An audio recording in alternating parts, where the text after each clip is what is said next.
इस लेक्चर में मैं आपको एनिमेशन के बारे में बताना चाहता हूँ। तो न्यू कंपोजिशन ले लेता हूँ मैं, और ड्यूरेशन 10,000 बहुत ज़्यादा है, मैं इसको 300 कर लेता हूँ। ओके, 300 का कंपोजिशन हमें मिल गया है। और मैं यहाँ पर राइट क्लिक से भी न्यू शेप लेयर ले सकता हूँ, या फिर डायरेक्ट में शेप लेयर भी ले सकता हूँ। मैं स्टार टूल ले लेता हूँ और इसको कुछ थोड़ा सा फ्लावर टाइप में बना देता हूँ, इस तरीके से।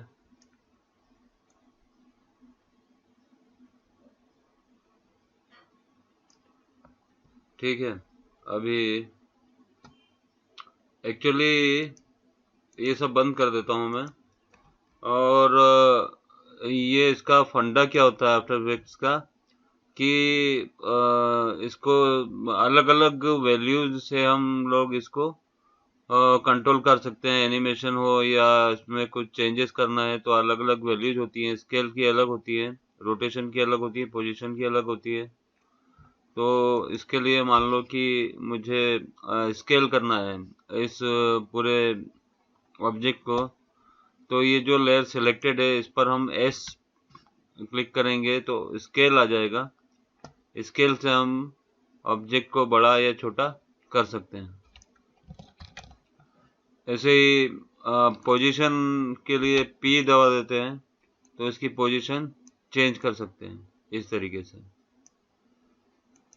और राइट क्लिक करके रीसेट किया तो इसकी पोजीशन पहले जैसी हो जाएगी। और अभी मैं लेता हूँ रोटेशन आर। रोटेशन के लिए आर टू आर रहेगा शॉर्टकट, तो ये इसको रोटेशन मिल रहा है। अभी रोटेशन थोड़ा आगे पीछे है इसलिए क्योंकि इसका जो एंकर पॉइंट है ये यहाँ पर है। और मैं इसका जो एंकर पॉइंट होता है इसको बंद किया फिर ओपन किया, ये रहा एंकर पॉइंट। ये तो एंकर पॉइंट इसका मैं सेंटर में कर लेता हूँ एक अंदाज से ही, उसके बारे में बाद में आपको मैं बताऊंगा। इन सबको मैं क्लोज कर देता हूँ और इसको एनिमेट करता हूँ मैं। मतलब कि ये रोटेट होगा। रोटेट के लिए रोटेशन टूल डालेंगे, रोटेशन ऑप्शन डालेंगे, उसके बाद शॉर्टकट है आर। ये जो स्टॉप वॉच दिया हुआ है और इसको क्लिक करेंगे तो यहाँ पर एक नई की बन जाती है। इसके बाद हम ये स्लाइडर है, स्लाइडर को आगे करते हैं 100 तक, फिर इसमें एक की दे सकते हैं और नई की बन जाती है। ये यहाँ पर भी की दिखा रहा है। और यहाँ पर हम रोटेट करेंगे इसको इस तरीके से, और यहाँ से 100 तक प्ले करेंगे स्पेस दबा करके, तो ये रोटेट हमको होता हुआ दिखाई देगा। ये तो हो गया रोटेशन की वैल्यू। अब मैं पोजीशन की वैल्यू इसमें डालने वाला हूँ। तो पोजीशन के लिए पी दबाऊंगा मैं। पी दबाते से ही रोटेशन की वैल्यू गायब हो जाती है, चली जाती है, क्योंकि पी पोजीशन है और सिर्फ शॉर्टकट दबाने से केवल वो ही ऑप्शन खुलता है जो हमने बटन दबाया है, बाकी सारे चले जाएंगे। इसमें रोटेशन तो पड़ा हुआ है ऑलरेडी, तो वो उसकी की यहाँ पर दिखाई नहीं दे रही है। तो हमें आर दबाना चाहिए वापस से उसकी की पता करने के लिए। तो ये रही की, इसके ऊपर कर्सर ले जाएंगे। अब एक दो फ्रेम आगे हो सकता है ये, तो उसके लिए अगर हमारा कर्सर यहाँ पर है तो ये एरो दिए हुए हैं, यहाँ से हम उस की तक पहुंच सकते हैं जिस एग्जैक्ट पोजीशन क्या है उस की उसके ऊपर हेड आ जाएगा। या फिर शिफ्ट प्रेस करेंगे, शिफ्ट प्रेस करने के साथ ही इसको ड्रैग करेंगे तो ऑटोमेटिक ये स्नैप कर लेगा कीज को। तो ये भी एक तरीका है, आप जिस भी तरीके से काम करना चाहें कर सकते हैं। डायरेक्ट ही एरो दिया हुआ है। और अब यहाँ पर मैं पोजीशन रखता हूँ और पोजीशन का ये जो स्टॉप वॉच है ये दबा देता हूँ, ऑटोमेटिक की बन जाती है। और मैं इसको स्टार्ट में ले जाता हूँ और इसको मैं इस कॉर्नर में ले जाऊंगा। तो ये एक पाथ बन गया है, यहाँ से यहाँ तक का पाथ बन गया है और ये यहाँ से यहाँ तक का एनिमेशन भी इसको मिल गया है। अब मैं इसको स्पेस दबाऊंगा। बीच में ये जो ग्रीन ग्रीन कलर के डॉट्स या ये सब दिख रहे हैं, इसका मतलब ये है कि यहाँ पर ये इतना फ्रेम रेंडर हो चुका है और बीच का जो खाली एरिया वो रेंडर नहीं हुआ है। अभी मैं स्पेस दबाता हूँ तो ये पूरा प्लेन हो गया, पूरा ग्रीन हो गया है, ये पूरा एनिमेशन इसमें हो गया है। अभी क्या हो रहा है कि हमारा कर्सर जो हमारा ये हेड है ये आगे तक जा रहा है हमें, जबकि इतना लंबा प्रीव्यू नहीं देखना है। तो हम यहाँ पर ये जो वर्क एरिया है, इसका वर्क एरिया ये होता है, ये वाला वर्क एरिया होता है और जितना भी वर्क एरिया रहेगा प्रीव्यू भी उतना ही होगा और रेंडर भी उतना ही होगा। तो मैं इस वर्क एरिया को सेट कर लेता हूँ। तो उसके लिए मुझे ये यहाँ रखना पड़ेगा, ऐसा सरका सकता हूँ मैं इसको। यहाँ पर पहला पॉइंट इसका ये आ गया है और लास्ट पॉइंट इसका मैं इसको छोटा कर देता हूँ। तो ये यहाँ पर ये आ गया है, लेकिन ये भी एग्जैक्ट पता नहीं है हमें कि इस फ्रेम पर ही आकर के खत्म हुआ। ये पता नहीं है, ज़्यादा भी हो सकता है ये या फिर कम भी हो सकता है। तो ये एग्जैक्ट यहाँ पर लाने के लिए इसका शॉर्टकट होता है, तो वो मैं शॉर्टकट बता देता हूँ। पहले इसको एग्जैक्ट फ्रेम पर ले आता हूँ। यहाँ पर ये एग्जैक्ट फ्रेम पर आ गया है और मैं इसको एन दबाऊंगा, एन फॉर नॉर्थ, एन दबा दूंगा तो ये लास्ट वाला पॉइंट यहाँ पर आ जाएगा। मान लो कि मुझे कोई फ्रेम यहाँ पड़ा हुआ है, यहाँ पर मुझे यहाँ से स्टार्ट करना है, तो मैं यहाँ पर बी दबाऊंगा, B for ball, B press करूंगा और यहाँ से यहाँ तक का सिर्फ मुझे प्रीव्यू चेक करना है तो एन दबा दूंगा, एन फॉर नॉर्थ। तो सिर्फ इतना इतना ही हमें प्रीव्यू दिखाएगा। अभी फिलहाल मैं इसको यहाँ पर बी कर लेता हूँ स्टार्टिंग में और नेक्स्ट फ्रेम पर जाता हूँ, एन प्रेस कर लेता हूँ तो ये यहाँ तक वर्क एरिया हमारा इतना दिखाई देता है। अब मैं स्पेस दबाऊंगा तो इस वर्क एरिया के बाहर हमारा हेड नहीं जाएगा, इसके अंदर अंदर ही प्ले करेगा, प्ले भी करेगा और रेंडर भी इतना ही करेगा। तो इस तरीके से ये इसको एनिमेशन मिल गया है। अभी मैंने क्या क्या एनिमेशन दिया है इसको, एक तो रोटेशन का दिया है और एक पोजीशन का दिया है, सेम फ्रेम है। अब मैं देने वाला हूँ इसको स्केल का। स्केल के लिए मैं लास्ट फ्रेम चेक पर पहुंच जाता हूँ, एस दबा देता हूँ, S for short. Scale easy है स्केल समझने में, स्केल ही बोल रहा हूँ मैं। और यहाँ पर स्केल में एक की प्रेस कर लेता हूँ क्योंकि यहाँ पर मुझे 100% चाहिए पूरा दिखता हुआ, जो कि जितना बड़ा साइज है इसका यही दिखे। और कर्सर को मैं बिल्कुल यहाँ पर ले आता हूँ और स्केल को मैं कम कर देता हूँ या फिर 0 भी कर सकता हूँ। 8 है अभी। अब मैं प्ले करके देखता हूँ तो ये रोटेट भी हो रहा है, स्केल भी हो रहा है और इसकी पोजीशन भी चेंज हो रही है। तीनों वैल्यू मैंने एक ही ऑब्जेक्ट में डाल दी है। तो इस तरीके से ये होता है। और अब मैं कंपोजिशन के बारे में और थोड़ा सा डिटेल में बताने वाला हूँ। इस लेयर को मैं कंट्रोल शिफ्ट सी कर लेता हूँ, control shift C, new composition आता है। ये शेप लेयर, यहाँ पर कुछ भी नाम दे देता हूँ मैं इसको, फ्लावर नाम दे देता हूँ। तो एक ही लेयर थी, एक ही लेयर को मैंने कंपोजिशन में डाल रहा हूँ। ये ओके किया तो ये कंपोजिशन के अंदर आ गया है। अब मैं कंपोजिशन के अंदर जो भी चेंजेस करता हूँ वो मुझे कॉम्प 1, ये जो कॉम्प 1 है इसमें दिखाई देगा। नहीं आया समझ में तो अब आ जाएगा। ये फ्लावर है, फ्लावर के ऊपर मैं कंट्रोल डी कर लेता हूँ, कंट्रोल डी से डुप्लीकेट, कंट्रोल डी से डुप्लीकेट कर लिया मैंने इसको और स्केल दबाता हूँ मैं। तो स्केल में लास्ट वाले को भी छोटा कर लेता हूँ, यहाँ पर मैं 80 कर लेता हूँ और शुरू में भी मैं इसको 8 है तो 0 कर लेता हूँ।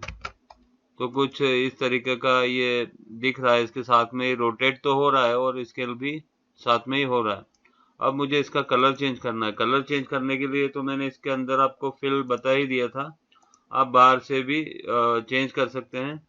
यहाँ पर इफेक्ट्स एंड प्रीसेट्स लिखा हुआ है, ये अगर नहीं मिलता है आपको तो विंडो में जा करके ये आप ले सकते हैं। ये कहाँ गया है, यहीं कहीं होता है वैसे। इफेक्ट्स एंड प्रीसेट्स ये रहा, ये क्लिक किया तो ये यहाँ पर शो कर रहा है। अब मुझे इसमें फिल डालना है। 2 लेयर है, एक नीचे वाली बड़े फ्लावर की लेयर है और ऊपर छोटे फ्लावर की लेयर है। तो ऊपर में फिल, ये जो इफेक्ट्स एंड प्रीसेट का ये जो सर्च बार है, यहाँ पर मैं फिल डालूंगा, FILL फिल।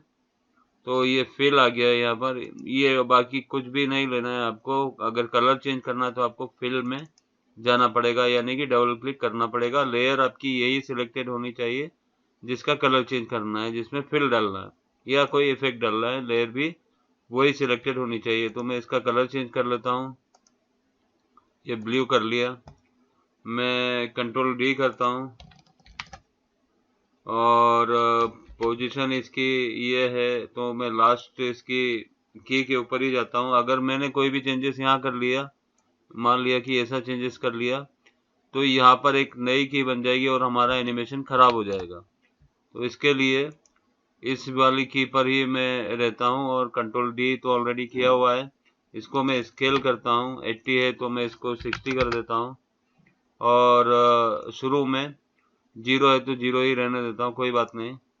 और इसका कलर मैं चेंज कर लेता हूँ। फिल ऑलरेडी पड़ा हुआ है क्योंकि लेयर को मैंने डुप्लीकेट किया था, तो इसका इफेक्ट भी आ जाएगा या मिल जाएगा। इस तरीके से मैंने इसका कलर ये चेंज कर लिया है। और अब मैं कॉम्प 1 में जाता हूँ। कॉम्प 1 के अंदर फ्लावर पड़ा हुआ है, यानी कि फ्लावर का कंपोजिशन पड़ा हुआ है। तो अब मैं चेक करता हूँ एनिमेशन, तो इस तरीके से ये होता है।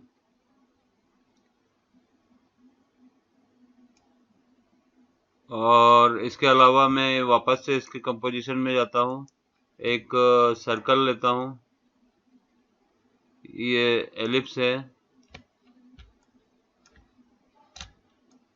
शिफ्ट दबा करके मैं इसको एक सर्कल बना लेता हूँ। CTRL Z करता हूँ, एक न्यू लेयर ले लेता हूँ, न्यू शेप लेयर ले लेता हूँ मैं। न्यू शेप लेयर में शिफ्ट प्रेस करके एक सर्कल बना लेता हूँ और इस सर्कल को मैं यहाँ सेंटर में रख देता हूँ। सेंटर अलाइनमेंट मैं आपको बाद में बताऊंगा, नहीं तो आपको कंफ्यूजन हो जाएगा। मैं जस्ट ऐसे ही बता रहा हूँ आपको। और ये लेयर अभी क्या होता है कि ये जो सर्कल है वो अपनी जगह पे पर ही है, क्योंकि उसमें एनिमेशन नहीं डाला है। अभी हम लोग यहाँ पर हैं और नीचे आप यहाँ इस एरिया में देख सकते हैं। मैं कर्सर कहीं भी ले जा रहा हूँ, लेकिन लास्ट पोजीशन की ये जो निशान है ये दिखाई दे रहे हैं, तो मैं कर्सर को वापस यहीं छोड़ देता हूँ। और इसका जो ये है इसके थ्रू मैं इस एनिमेशन को खींचकर डाल दूंगा। मतलब इस जो ये निकला है तार जैसा, इसको खींचकर इस लेयर में डाल दूंगा, तो इस लेयर का एनिमेशन उसको मिल जाएगा इस तरीके से। ये एक्चुअली ये यहाँ पर उस शेप का, उस लेयर का नाम भी यहाँ पर दिखा रहा है। मैं नन कर दूंगा तो कोई एनिमेशन नहीं रहेगा, सब एनिमेशन चला जाएगा। तो यहाँ से मैं शेप लेयर 3 कर देता हूँ। 3 वाली लेयर का जो एनिमेशन है वो हमको मिल जाता है। अब कॉम्प 1 में जाता हूँ, तो कॉम्प 1 में जाने के बाद मैं स्पेस दबाता हूँ, तो ये फ्लावर हमको इस तरीके का मिल जाता है, रोटेट करता हुआ मिल जाता है। अब इस फ्लावर को भी कुछ चेंजेस देना है हमें, तो वो भी मैं इस कंपोजिशन के बाहर आ करके ओवरऑल के ऊपर दे सकता हूँ। तो कैसे देना है मैं बता देता हूँ। जैसे कि मान लो कि यहाँ तक ये एनिमेशन खत्म हो रहा है, तो यहाँ पर आकर के मैं पोजीशन चेंज करना चाहता हूँ। ये पोजीशन यहाँ है, एक की मैं यहाँ पर डाल देता हूँ। इसको क्लिक करने के बाद में यहाँ पर एक नई की बन जाती है, और लास्ट में जाकर के मैं यहाँ रख देता हूँ, और स्टार्टिंग में ये वहाँ है तो वहाँ से पोजीशन में इसकी यहाँ रख देता हूँ। इधर ये इस कॉर्नर में है तो इस कॉर्नर को उठा करके मैं यहाँ रख देता हूँ। अब मैंने ओवरऑल को ही चेंज कर दिया। अब मैं प्ले कर रहा हूँ तो ये वहाँ से आ रहा है।